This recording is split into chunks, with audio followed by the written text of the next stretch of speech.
Hello বন্ধুরা, আজকের ভিডিওতে সবাইকে স্বাগতম। বন্ধুরা, আজকের ভিডিওতে আমরা দেখাবো আপনাদেরকে আমিস্টার কামবট কেন ওপেন হচ্ছে না, রিকোয়েস্ট এরর মারছে। আমাদের আইডি কি ব্যান হয়ে গিয়েছে নাকি সার্ভারের সমস্যা? আসলে বন্ধুরা, যারা ওই যে চিটিং করেছিল তাদেরকে ব্যান করার জন্য নতুন একটি আপডেট চলে আসছে।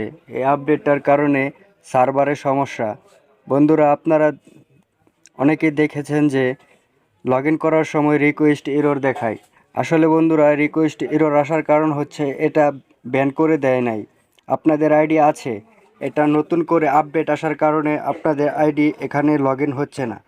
আপনারা কিছুক্ষণ পরে ট্রাই করুন, দেখবেন আপনাদের আইডি ঠিকই লগ ইন হবে। আসলে বন্ধুরা, এটা রিপোর্ট করার কোনো অপশন নেই। রিপোর্ট করার অপশন না থাকলেও আপনারা ভিপিএন চালু করে এটা ওপেন করতে পারবেন। আপনারা যে কোনো একটা ভিপিএন ডাউনলোড করে ভিপিএনটি কানেক্ট করে তারপরে আপনারা লগ ইন করার চেষ্টা করুন, দেখবেন যে আপনাদের আইডি ঠিকই লগ ইন হয়ে গিয়েছে। বন্ধুরা, এমন ইন্টারেস্টিং ভিডিও পাওয়ার জন্য আমার চ্যানেলটি সাবস্ক্রাইব করে রাখুন, যাতে পরবর্তী ভিডিও আপনারা মিস না করেন। আমি রেগুলার ভিডিও নিয়ে আসবো আপনাদের জন্য। আপনারা কমেন্ট করে জানাবেন আপনারা কেমন ভিডিও চান। বন্ধুরা, আজকের ভিডিওটি এই পর্যন্তই শেষ করলাম। সবাই পাশেই থাকবেন।